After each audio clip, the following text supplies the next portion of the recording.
The boutique door swings open, and two police officers step inside before Simone Carter can even set down the sweater in her hands. Behind them walks a man in a black suit, and the whole room goes quiet the second he crosses the threshold. Simone knows that face. She spent 4 years trying to forget it. Now it stands 3 feet away from her, cold and unreadable. Malik Devereaux doesn't say her name.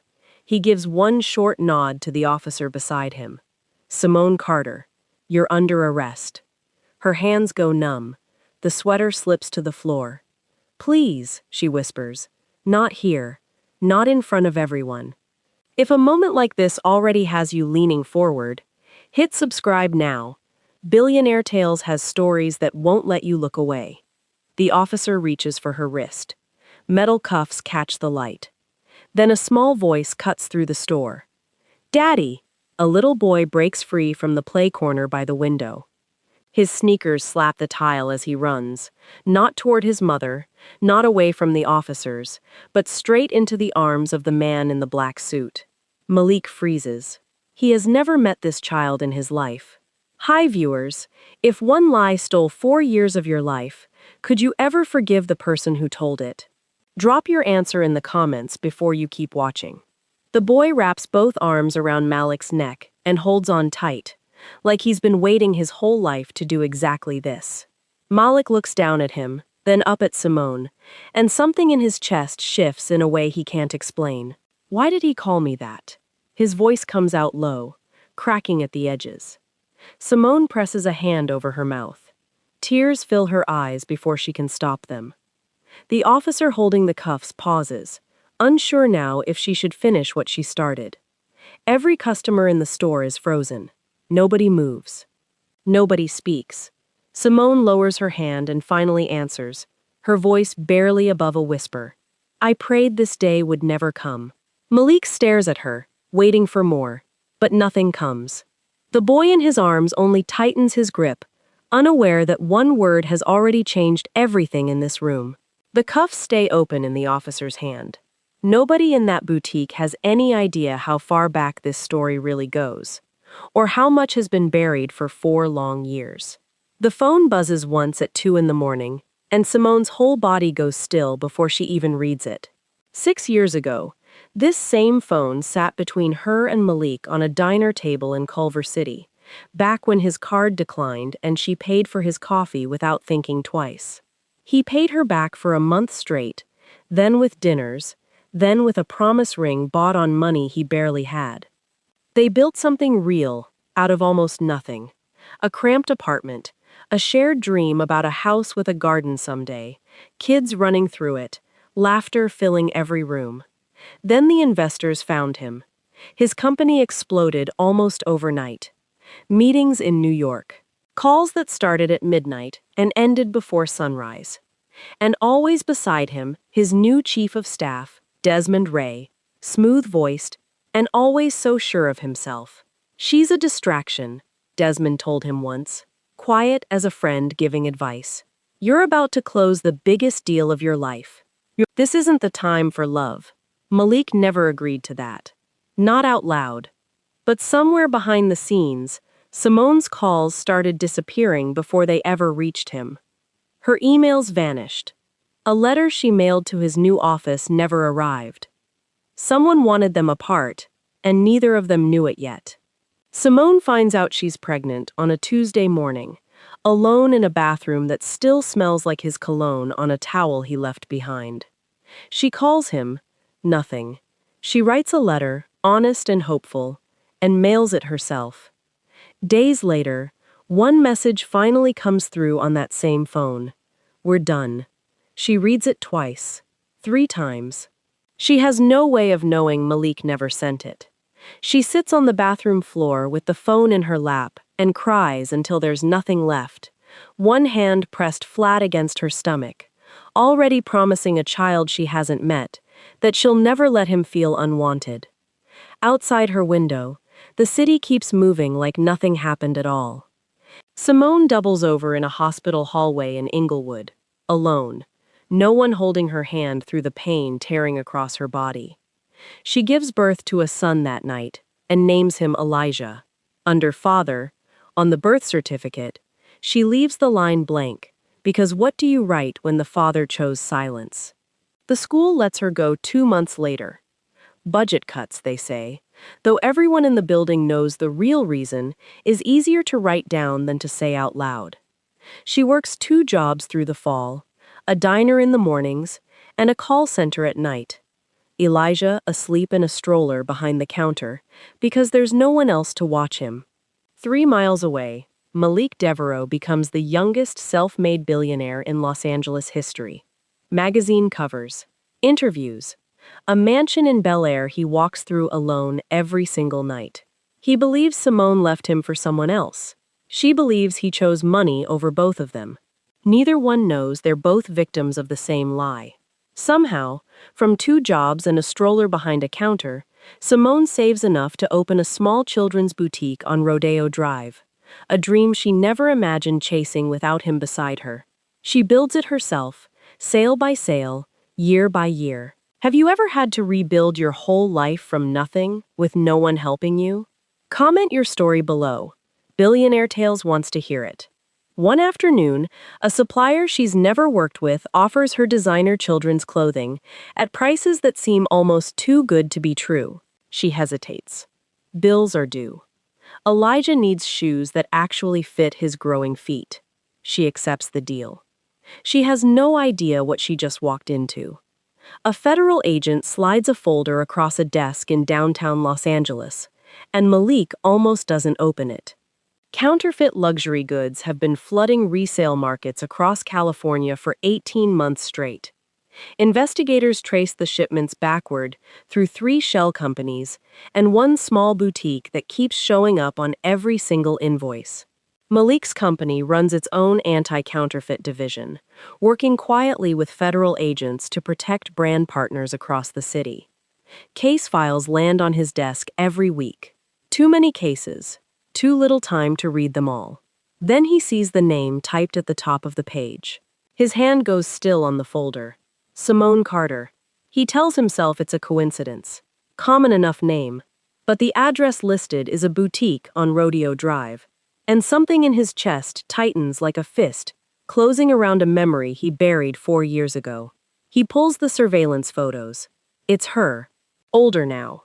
Tired around the eyes in a way that wasn't there before. But it's her. Behind her in one photo, blurry near the counter, a small hand reaches up toward the register. Malik stares at that photo longer than he means to. Investigators move forward with an arrest warrant that same afternoon. One phone call from Malik could stop it.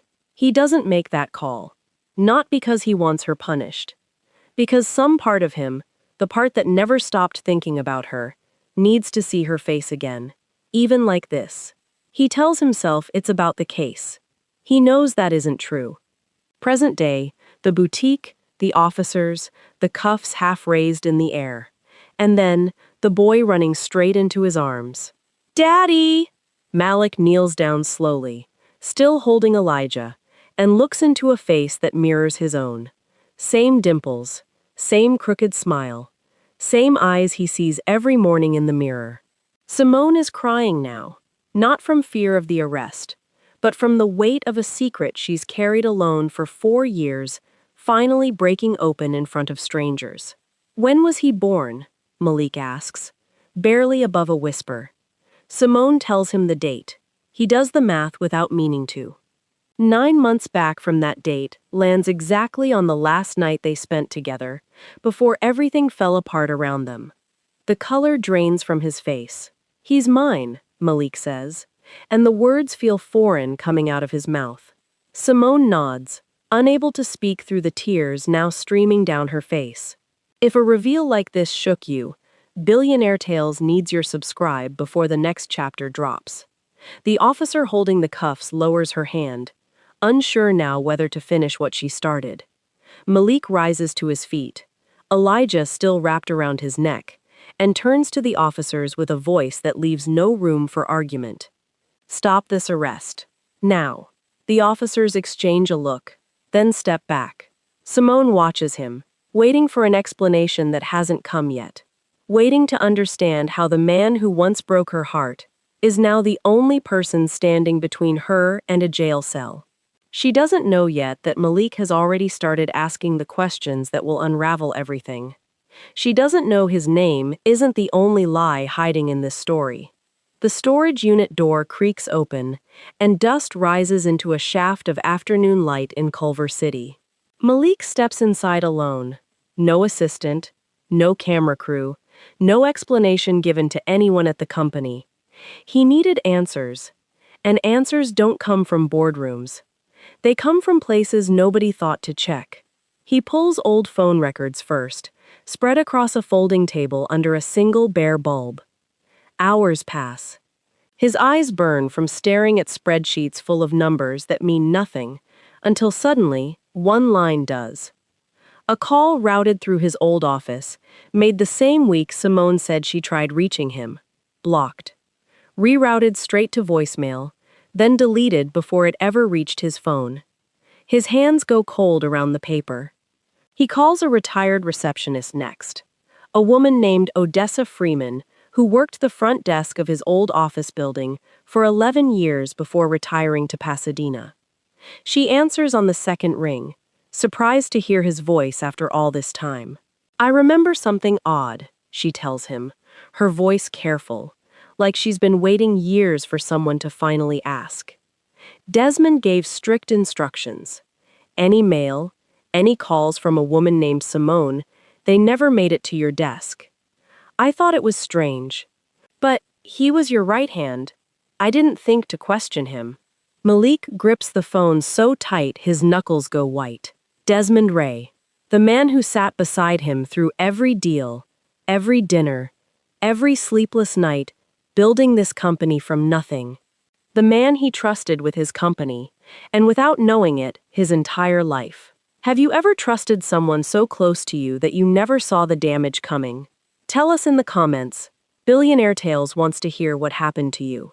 Odessa mentions one more thing before hanging up. An old employee, let go years ago during a cleanup of decommissioned equipment, mentioned a backup hard drive nobody ever wiped clean. Malik doesn't sleep that night.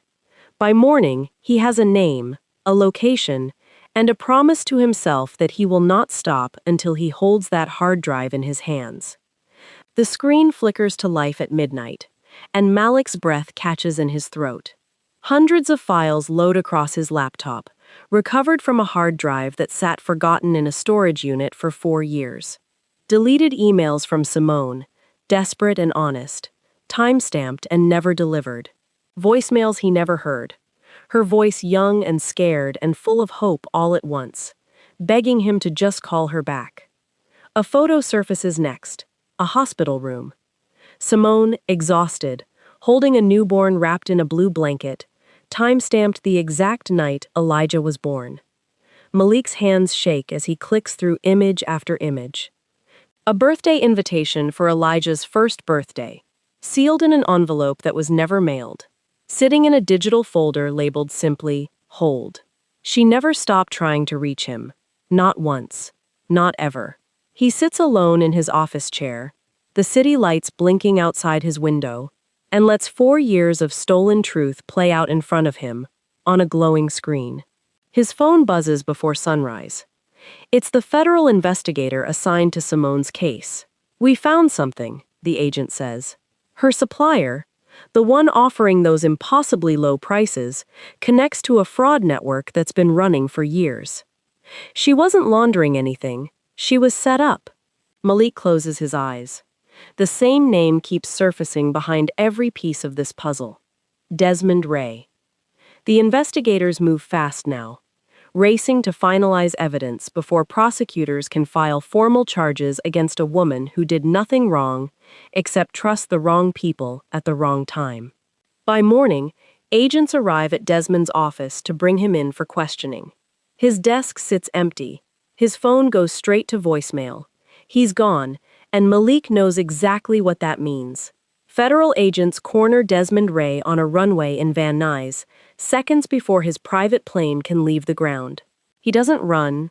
He doesn't fight. He simply raises both hands and lets them lead him back inside the terminal, his expensive suit wrinkled, his composure finally cracking after 4 years of careful lies.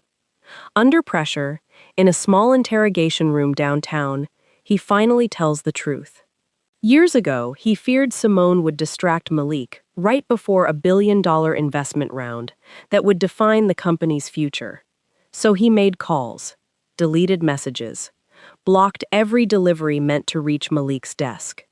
One quiet decision, made in the name of ambition, stole 4 years from two people who never did anything wrong to deserve it. He also confesses to introducing the fraudulent supplier that later trapped Simone's boutique, a final act of damage control meant to keep his original lie buried forever underground. Malik sits across the table from him, and for the first time since this all began, he doesn't feel anger rising in his chest. He feels something closer to grief.